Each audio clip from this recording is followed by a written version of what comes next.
Jika ada jajanan yang merubah benci menjadi cinta, itulah lumpia.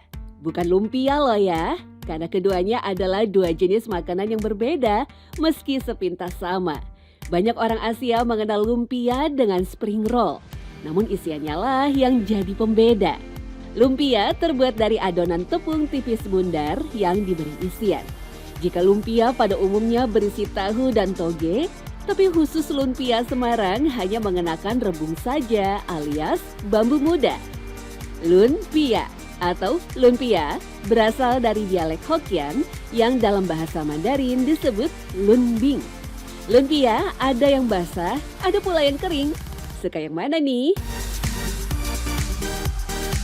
Rasanya menurut aku enak sih, dia kayak manis gitu. Terus aku suka kulitnya juga karena dia crispy. Saya lumpia basah. Ya, karena buat saya pribadi itu lebih sehat. Lun itu sebenarnya artinya long dalam bahasa Inggris, artinya panjang. Jadi lumpia itu adalah kue panjang yang berisi di kita tradisinya menggunakan rebung. Ya, sebenarnya ini bisa apa saja.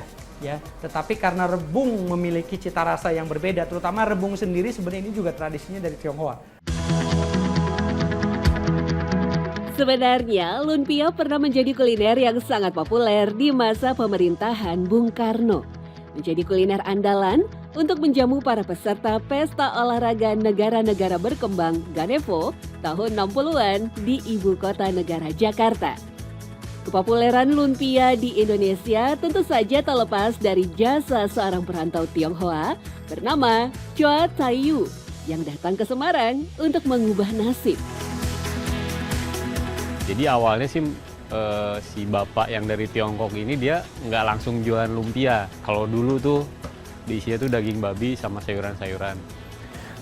Orang-orang Tionghoa memang dalam sejarah selalu dia melakukan perjalanan ke berbagai negara. Nah, menjadi pedagang gitu.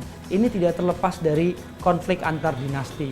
Jadi konflik antar dinasti di Tiongkok ini menyebabkan orang-orang Tionghoa pergi keluar daripada Tionghoa karena mereka yang pro terhadap dinasti yang tumbang itu akan dibabat habis, akan dibunuh.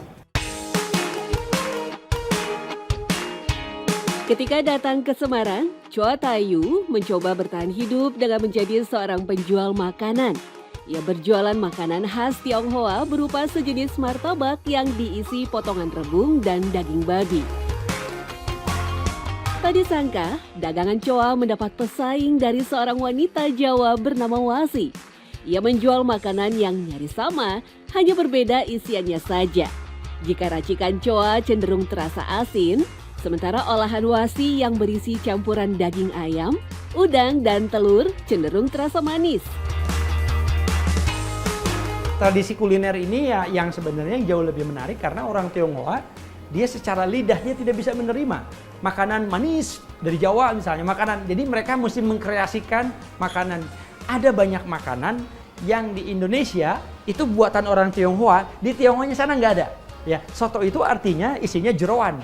Jadi jeroan daripada yang kemudian dia diolah, ya. Dan itu jeroan dan rerumputan. Dari persaingan dalam bisnis makanan, hubungan Choa dan Wasi kemudian menjadi sahabat dekat. Mereka bahkan bertukar resep untuk menciptakan jenis kuliner baru yang lebih disukai berbagai kalangan. Lambat laun rasa cinta pun tumbuh hingga akhirnya mereka memutuskan untuk menikah. Dari pernikahan beda bangsa itulah lahir lumpia yang merupakan hasil campuran resep dari Wasi dan Choa. Bahan makanan yang diharamkan diganti dengan rebung yang dicampur daging ayam atau udang. Bumbu pun diubah sehingga tak lagi dominan asin atau manis. Seimbang rasanya, percampuran budaya kuliner Tionghoa dan Jawa menyatu dalam lumpia. Jadi ciri khas dari lumpia itu rebung, kemudian ada bawang kecil tuh, kalau saya namanya bawang capcay kalau nggak salah ya, kucai. Kemudian sama sausnya yang asam manis. Kalau misalnya mau bikin di rumah bisa juga kayak pakai kulit lumpia kan udah jadi, udah ada ya. Tinggal masukin deh tuh isian-isiannya. Ada 2 jenis lumpia Semarang yang bisa kita nikmati. Tergantung selera, ada lumpia basah, ada pula lumpia kering. Kondimen atau pelengkapnya pun unik, berupa saus, adonan tepung kanji, plus gula merah dan bawang yang kental dan manis. Cara menyantapnya juga berbeda. Terlebih dulu dicocol saus, lalu disuap dengan tambahan acar mentimun, cabai rawit, dan gigitan lokio atau daun bawang. Konon menurut cerita orang tua dahulu, daun bawang memiliki khasiat sebagai penghangat badan ketika melakukan perjalanan panjang yang dingin dan berangin. Kalau suka yang crispy ada 2 tekstur, ada crispy, kemudian ada juicy dari daging, kemudian ada yang lembut, ada 2 tekstur jadinya ya tinggal bikin lumpia goreng. Tapi kalau misalnya benar-benar pengen yang soft, luarnya basah, nggak keras, jadi crispy-nya itu cuma ngandelin dari sayuran-sayuran yang segarnya itu juga boleh. Pada awalnya, lumpia adalah makanan elit golongan berduit di Semarang. Bisa dimaklumi karena di masa itu hanya segelintir orang saja yang mampu mengkonsumsi daging. Agar lebih memasyarakat, pasangan Choa dan Wasi lalu beralih menggunakan rebung untuk isian lumpia ciptaannya. Alhasil, harganya pun menjadi lebih terjangkau bagi semua kalangan. Apalagi lumpia juga bisa dikonsumsi oleh masyarakat muslim di Semarang karena sudah tidak lagi menggunakan daging babi.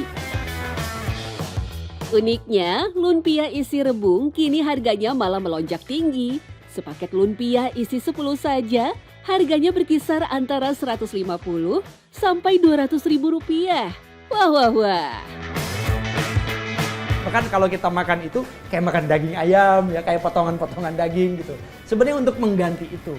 Nah, ini tidak terlepas daripada tadi kebutuhan masyarakat ya, supaya harga, walaupun sebenarnya sekarang rebung aja udah mahal ya, satu panjangnya itu kalau kita beli di Semarang itu bisa 50-an 60-an ribu. Ya memang boleh dibilang lumpia dengan isi rebung ini sekarang menjadi makanan elit gitu ya. Walaupun dulu diupayakan bisa dijual kemanapun kepada siapapun dan semua orang bisa menikmati gitu ya. Tak diragukan lagi, kelezatan lumpia telah membawa nama harum bagi kota Semarang. Sekarang bahkan tak perlu jauh-jauh datang ke Semarang untuk bisa menikmati cita rasanya yang sensasional.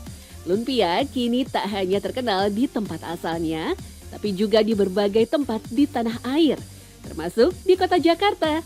Pesan online aja bisa loh, langsung deh lumpianya bisa dinikmati di rumah. Ciri khasnya itu selain rebung mungkin ini kali ya, daun bawang tunggala ya.